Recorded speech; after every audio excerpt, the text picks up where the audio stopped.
What's going on, everybody? Welcome back to another Steelers Saturday Sit Down. Week 4, Steelers at Colts.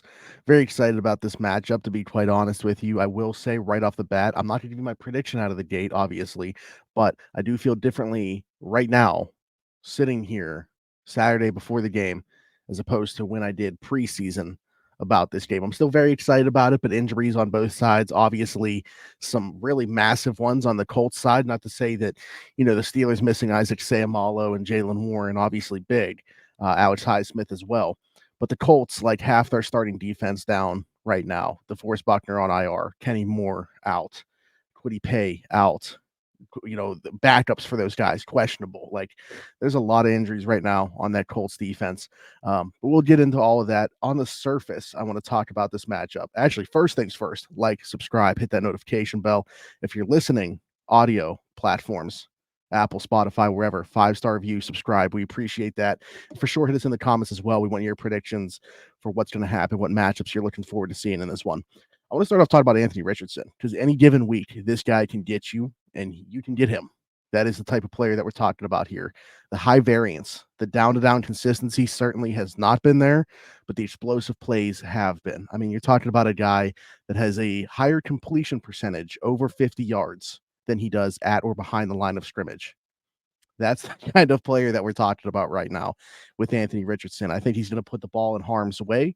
A prediction right off the bat, I'll give you one. I think one of the safeties, whether it's Minkah Fitzpatrick or Deshaun Elliott, are going to get one on Anthony Richardson on Sunday. I love Anthony Richardson, though. Was a big fan of him coming out of Florida. I think that you just, like, if you're building a player in a lab, it looks like Anthony Richardson. You can't teach those tools, can't teach those traits. There's a lot of things to hone in on still. Obviously, a lot of accuracy issues.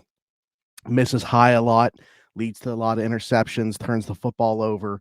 I don't necessarily think it's like a processing or like going through reads thing. I just think the dude's pretty inaccurate, and it leads to some turnovers, but it's super fun to watch. And the way that he contributes in the run game too is a big part of this dynamic. What makes him such a dynamic player, and this a dynamic or potentially dynamic offense. We're going to talk about their offensive line here in a second, but with Anthony Richardson, Jonathan Taylor in that backfield, that is the true test here for me. If you are the Steelers, Steelers been really good against the run this year as opposed to past years. I mean, just last year we saw how this Indianapolis team gashed them on the ground, and there was a bunch of no names, all respect, or all due respect, I should say, to those guys, but they were getting gashed by guys like Trey Sermon.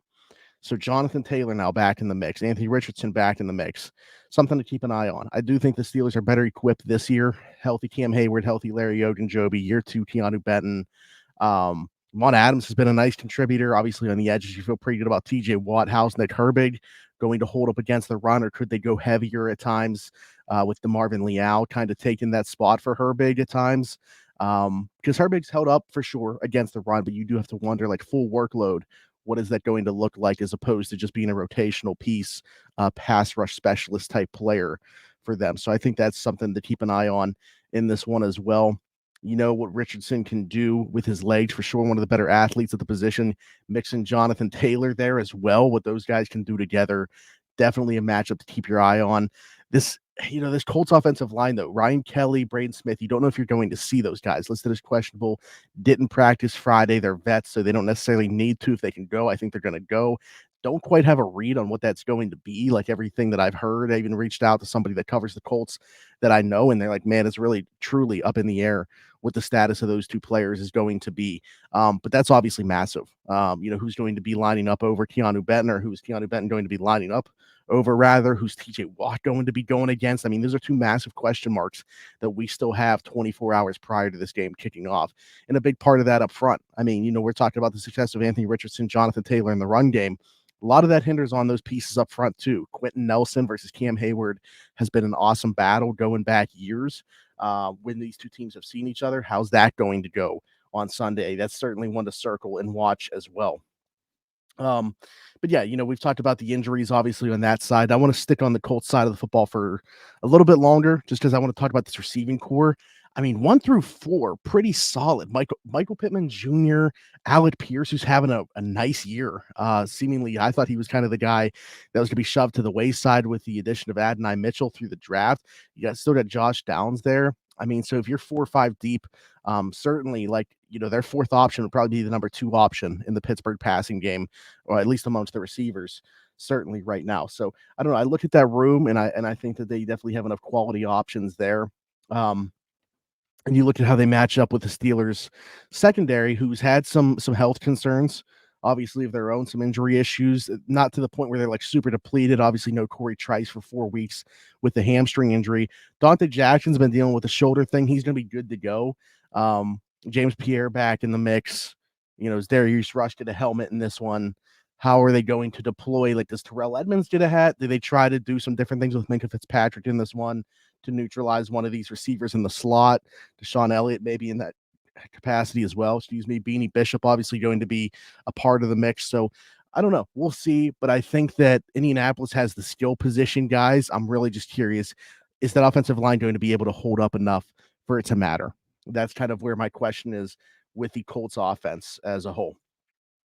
Want to switch things around now and talk about the Steelers offense going against the Colts defense side here. Justin Fields coming off what was his best performance as a Steeler, obviously through 3 weeks. I thought he was really good in the home opener against the Chargers. Might not show as much on the box score. Passing chart looks really good. I thought he did a lot of really nice things, like from a quarterback standpoint that we hadn't seen him do. Like I put up a highlight clip or a few highlights of him from that game. And there was one play, it was like, I don't know, a 7-yard completion to Pat Freiermuth. And someone replied and was like, why did you include that clip as part of this highlight reel? And I was like, it wasn't so much about the throw. It wasn't so much about, anything other than the fact that he worked left to right, got to his third read in the progression, and then made the throw, which is just something that Justin has struggled with. He's also struggled with turning the football over, and he's not doing that. Now, oddly enough, this was the game against the Chargers where he did have the one turnover, but luck was not on his side, in my opinion, on that one. Pretty fluky play on the turnover there with the ball popping up in the air, playing a little bit of volleyball before Bud Dupree finally comes down with it. But that's neither here nor there. I thought Justin was really good. The one question that I do have, or I just have a couple questions about, the offensive strategy for this one, but specifically with Justin, is the quarterback run game, which we haven't seen a ton of. Like, there's been a lot of talk about the run game, feeling like the dam's about to break.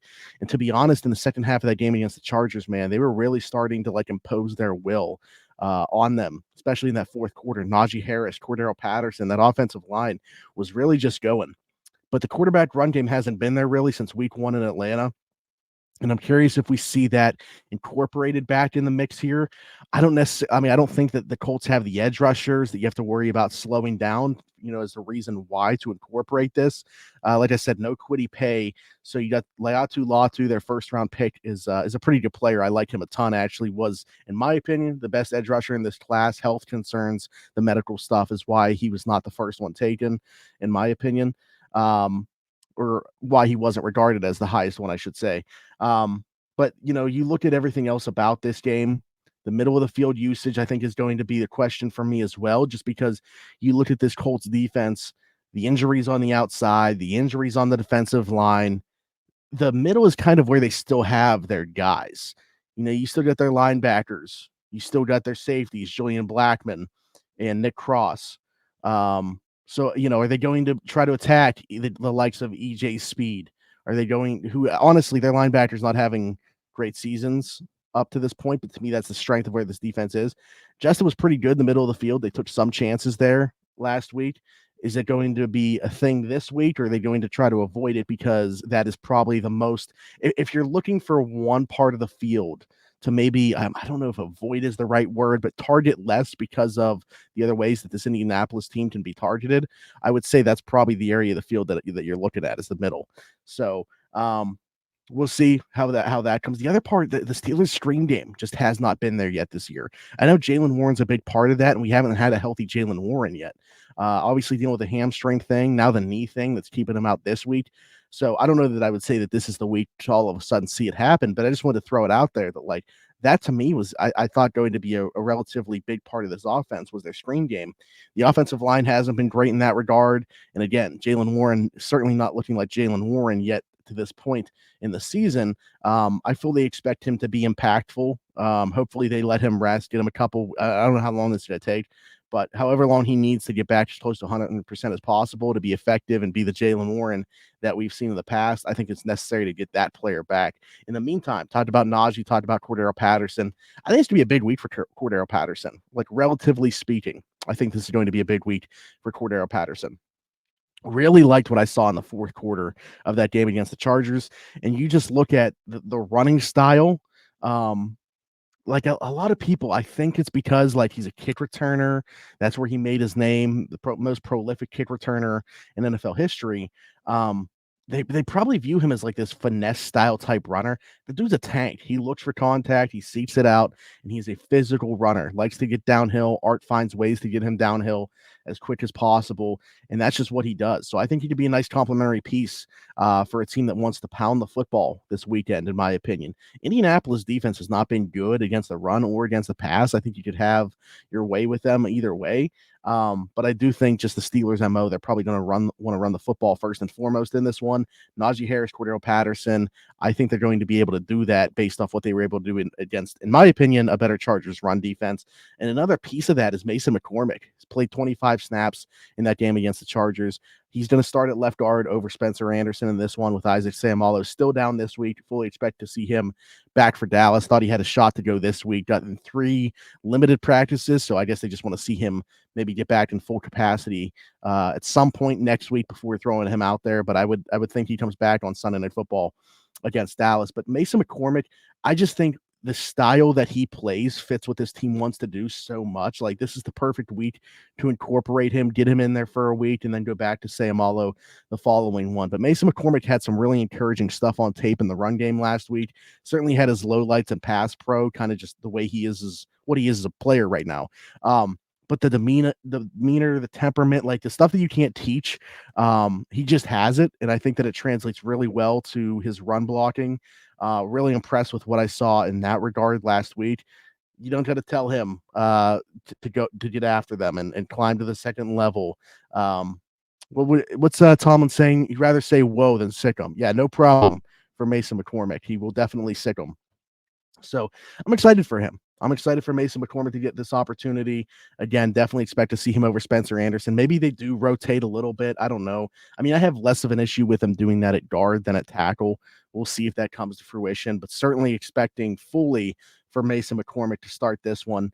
I'll give you guys a prediction on this because I want to talk about one more thing that was thrown my way. I know people aren't going to like, and I'm a little hesitant.